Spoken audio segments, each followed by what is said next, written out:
Taraga taruk Yaifaraba Lebak Pokon Numit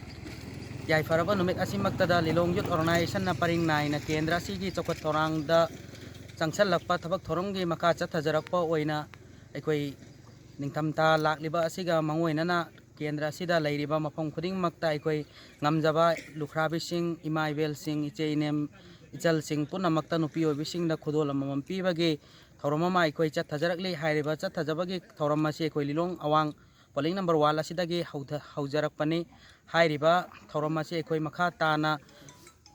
kendra asiki machin bathungna akoi chathajarakane tasengnamak Lilong Youth Organization na kendra asigi chokot thorang chokot lambi khuding makta aikoi mangin thana aikoi changsan jarakani hairiba sida su kendra sida laibiriba thodok hindok ni kai khumna jariba ijati pumnamakna jati bijati khaidana Lilong Youth Organization da support tawina basu akoi nolukchari aikoi kendra sigi development gi damakta aikoi Lilong Youth Organization na thodok hindok ni kai khumna jariba miamna people CM haina khangnaraba honorable CM mingoina hangatcharabada pabung Biren Singha ga soikoi una jagani aduga kendra sigi chokot lambi da laknabagi damakta soikoi hona jagani aduga ngasigi media gi through da thodok endok ni kai khumna jariba pabung